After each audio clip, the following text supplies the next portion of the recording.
Hello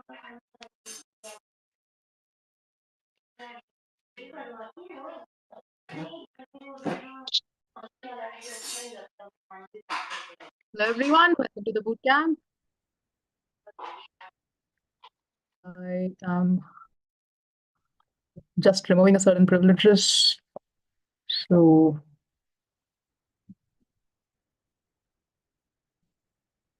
there won't be any interruptions during the session.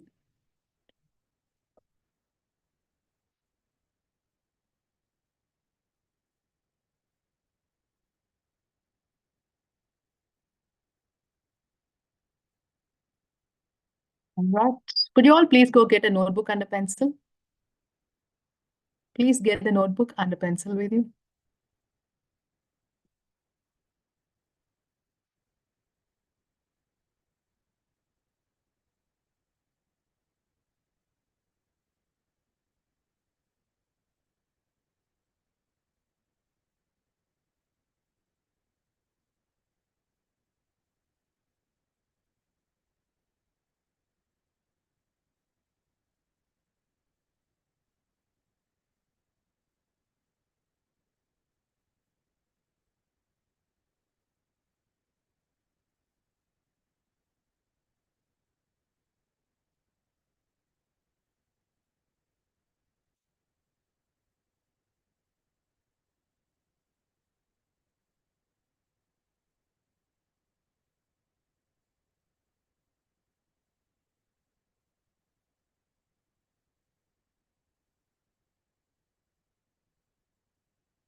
Is everybody back?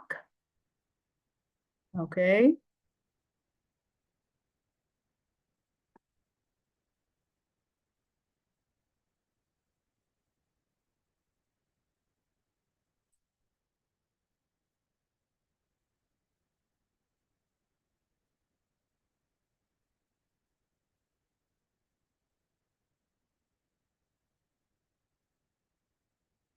All right. Welcome back. Please remove your avatars. I would love to look at your faces and not whatever that thing is. Is it a squirrel or a dog? Ridan, show me your face. Right. Everybody, are you here? How would you like if I am going to hide my face and speak with you? Just an audio session from Spellbee, will that be nice? No, right? Yeah, so can you also please show me your faces? Because otherwise I will just be talking to blank screens here. I don't want that. I want to speak with you all. Thank you. Those of you who are switching. Right. Those of you who are switching your video on now, good job. Keep it on. Don't change. Love to see how you react. Okay, thank you, dears. So yeah, we're just going to continue from where we stopped yesterday. I promise that I'll show you. Did you check? I know I'm going to show you anyway. You know that I'm going to show you anyway. But did you find the time to read about the Pacific Ring of Fire? Anyone? No? So who gave the Pacific Ocean the name? Do you remember from yesterday's session? Very good. Ferdinand Magellan. So this is actually his English name. His original name is actually different. Can you actually you read about it? That's great. That's awesome. So the Pacific Ocean, he thought when he was sailing, wherever he was sailing, that part of the ocean was very calm to him. So he thought this entire thing is a very calm ocean. So he called it the Pacific Ocean, but it's not really true. I'll show you what's there in the Pacific Ocean. Can you see this? You know the Mariana Trench.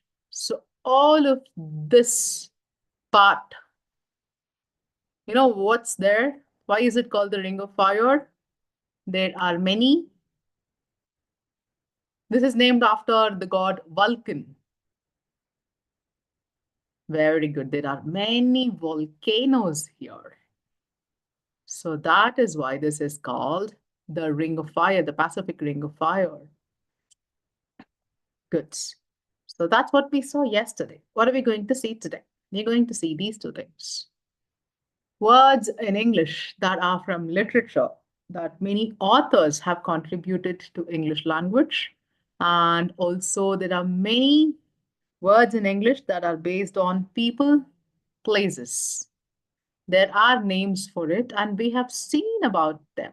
Can you tell me what do you call the words that are based on people's names? Do you remember what's the word for that? When there are words that are actually derived from somebody's names, what are those called? Very good, Nithya. Good job. Does anybody else remember? These are called eponyms. Eponyms. Eponyms. All right. And when you have words that are based on places, can you tell me what are those called? Eponyms with E, not I. So when you have name words based on places, see, when you have, some people refer to porcelain as China, right? Because it was made from China. Originally, they started this, baking clay into utensils. So that is very good. Again, it's Nitya, nobody else. Not exonym, it's toponyms. In my session, I showed you pictures of capri pants. I showed you the picture of geyser, if you remember. Yeah, so those are called toponyms. And there is a special kind of wool that was originally made in India, and that was started to be named as one of our states. Do you know what is this wool, this kind of fabric? At least, can you tell me the name of the states? Very good. But Nidhi, it is with C. Cashmere. After our state, Kashmir. Cashmere. Kashmir, right? After the state Kashmir. Pashmina is actually made from what? Who knows what is pashmina made from? Anybody knows? Is this a common word to you? No? Pashmina is a shawl. It's made from an animal, that is correct. Pashmina, yes. A sheep that has a very soft wool, correct?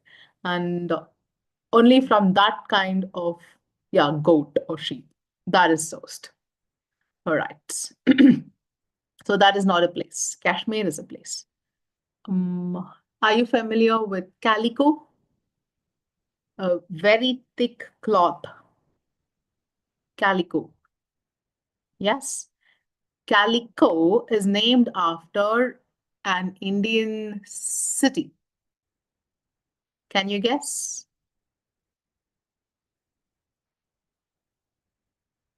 Not Calcutta. It's in the south. It's in the western coast. Very good. Manav, Arush, Hridan. You're all correct. It is Calicut. Correct. From Calicut, we have Calico. Very good. What about indigo? The plant indigo. Is that also a toponym? Yes. After India, that is correct. Good job, Cyrus. That is right. Indigo plant is after India. So we have a lot of toponyms. Let's see first literature. Some words in English that are from literature. No, this we have completed no yesterday. I'll have to go to literature. Give me a second, darlings. There we are. One by one. The word tween is used to refer to a child between ages 10 to 14. And this was given by J.R.R. Tolkien. You remember some books that we have talked about that he wrote? The Hobbits. So actually, he used this to refer to hobbits that are between 20 to 30. But if you look at this word tween, it is used to refer to people of children between 10 to 14, between 10 and 14. Okay. What about the word cyberspace? What is cyberspace? This environment in which communication over computer networks happen. So that is the cyberspace, right? It was first used by William Gibson, and he gave this word a very long time back in the year 1984 itself, even before I was born, right? Cyberspace and robot. So this was invented by Rossum's Universal Robots. And this is actually a Czech word. Czech Republic, you know, right? Czechoslovakia, it's split into Czech Republic and Slovakia. And this actually means a slave or a worker. Did you know that? And did you know that the word computer itself did not, now when we say computer, we refer to a machine, correct? Yes, but when this word first came about, did you know that computer was the word that was used to refer to people who did all the mathematical calculations? Earlier, it was not the calculator or the computer, it was only people. Yeah. So they were computers. And now the popular meaning, everybody knows that this is not a person, but it's used to refer to a device. Let's see, freelance. What is a freelance? Who is a freelance?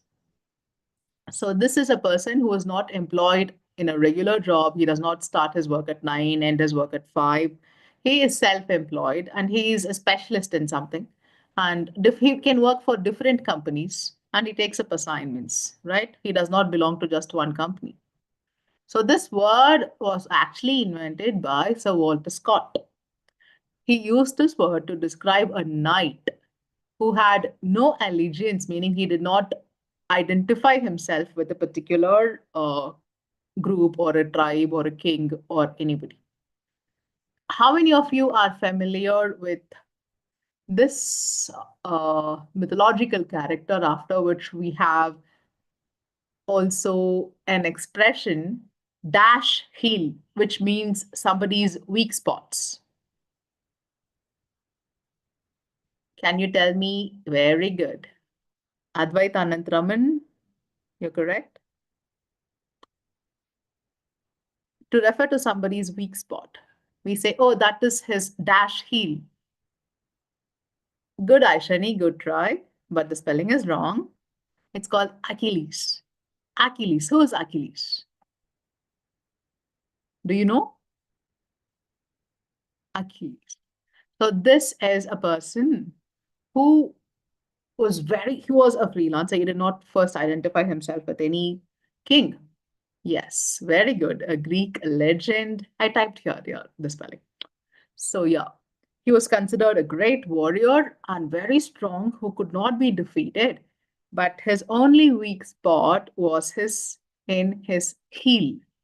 Because when he was born, his mother took him and she dipped him in a very powerful river. I think that's the story. That's how it goes. So he gets the power everywhere. Because his mom was holding him by the heel, his heel did not touch the river. So that is why he did not, that was his weak spot. When he died because of an arrow that attacked him in his heel. Yeah, not Hercules, Achilles. Okay. Next word, nerd. I'm sure you know this author, Dr. Seuss. It's not Dr. Seuss, Dr. Seuss. And where does this word come? He used this word nerd in If I Ran the Zoo. That's the book. And he used this word to refer to people who were foolish, boringly studious. So that is the meaning of the word nerd. Somebody who is not so social, not outgoing, very absorbed only in books, who do not like to play sports. So those people are referred to as nerds, right? Last one. When something is very ugly and usually used to refer to buildings. And who used this? In the year 1590, remember. So very old word. William Shakespeare has given a lot of words to English language, so this is just one among them. And he used to describe this word in the same way to refer to anything that was very ugly, that could not even be looked at, something like that. Okay, so that is eyesore. Okay, let's go on to the next topic. Right. Let's begin with people and places. I have told you about this in my earlier session on eponyms. Do you remember what is this called? It's not a hot tub. Advait Anandraman, you're correct.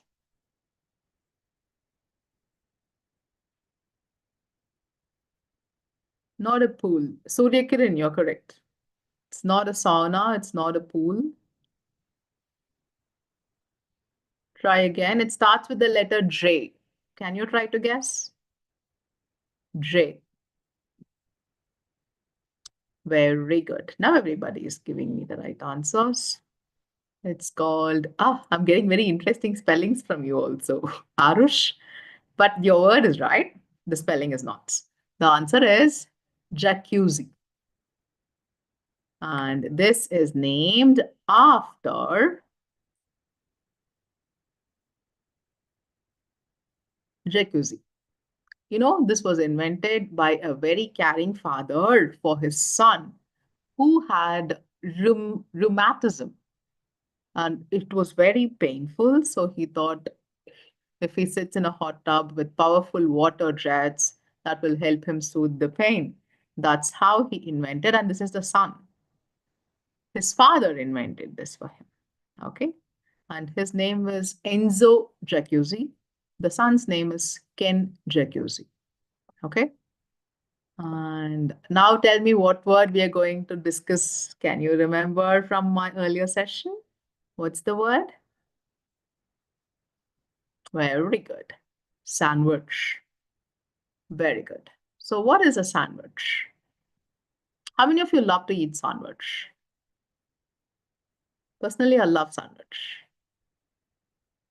because you can just put anything into it and it's no. Many of you don't like it.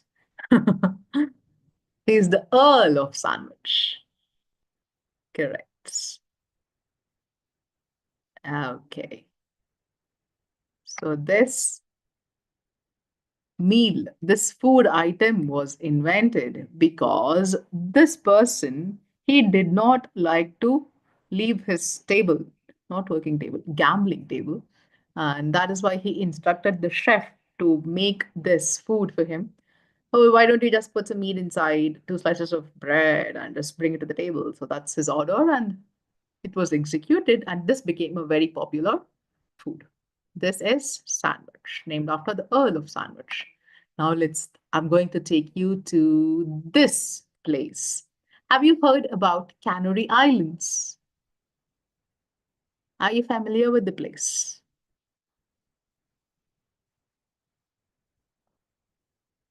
Very good. Where are they?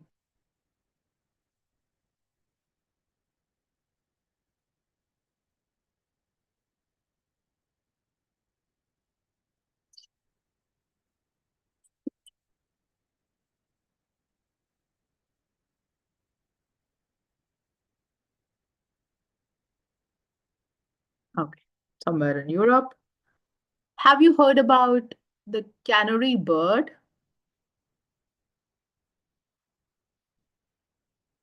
The bird that you can see is flying here.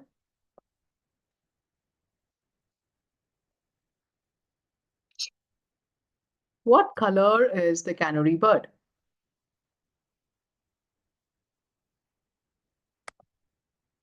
Very good. Now I'm going to ask you a few more questions. Okay, where is my face? Let me first see you and allow you to see me also. Can you tell me okay, in words that start with CAN? Just think of some words that start with CAN.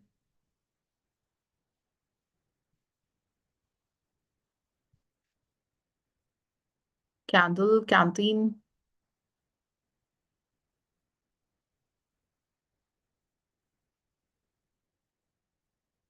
cantaloupe, cannot, candy, Canada,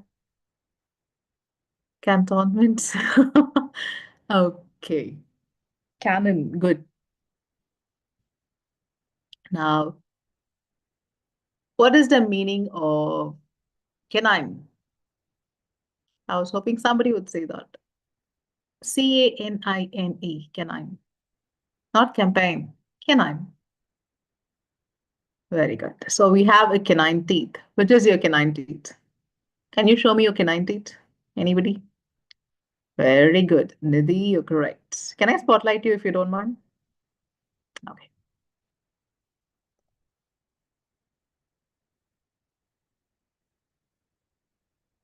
Yes. That sharp teeth. That is the canine teeth. Thank you, darling. So that is your canine teeth. What are your front teeth called? Anybody knows? Very good. Incisors. So why is this called canine teeth? With your incisors, you can cut into your food, right? Very good. Your canine teeth is what you use to tear. Animals have that. Dogs have that. And canine is the word that is usually used to refer to dogs. Correct? What is the word is you that is used to refer to cats? Let me know if anybody knows in the chats. For cats, very good. Hridan, that's right. Feline, feline. Very good. Bibin, it is red. Good. What about for wolves? If you've read Harry Potter, part 3, a group is called a pack. I'm asking, like canine, feline. What is the word that we use for wolves? No Harry Potter fans here in today's class? Like canine for dogs, feline for cats. What's the word for wolves?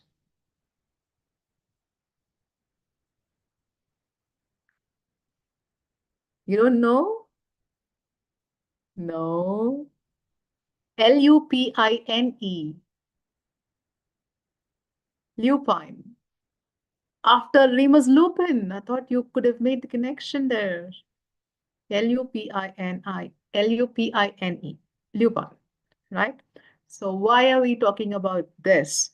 Why is this group of islands called Canary Islands? Because when the explorers from Europe, they went and saw this place, they found a lot of dogs here, right? So that is why they call this the Canary Islands. But why is this bird called the canary bird? Anybody knows? Yes, look in the teacher. He is a werewolf, isn't he? It likes dogs? No, Ridan is right because you find this in the Canary Islands. So this bird is named after this place. That's the connection. Correct. That is correct. Good job. Now, can you more words that are derived from the names of places? Anything that you would love to add to today's session? Names that you know that are named after places like China, Kashmir, Geezer. They are called toponyms. India is named after what?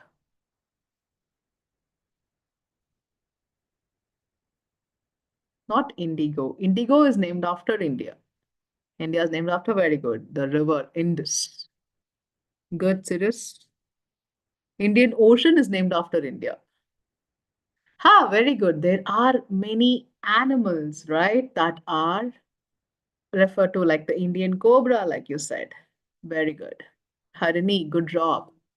So that is also an example of toponym. Can you think of some more? Arctic fox, okay. Very good. You know the word bungalow? The bungalow is actually a Bengali word.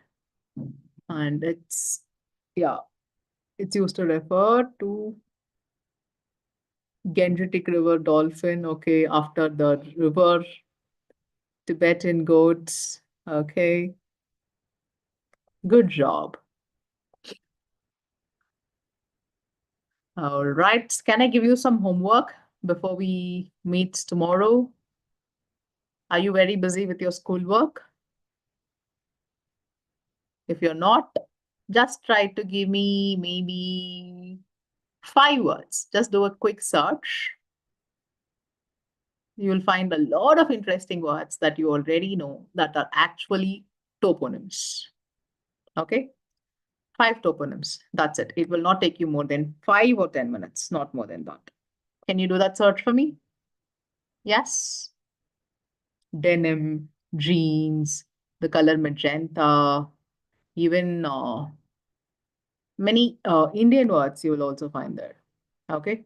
The Panama hats, Trojan horse, and you will also find something very interesting about Turkey. If you can, please find out what is turkey called in Turkey.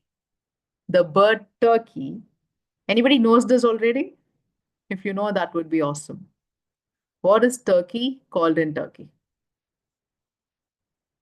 Turkey the bird, not animal.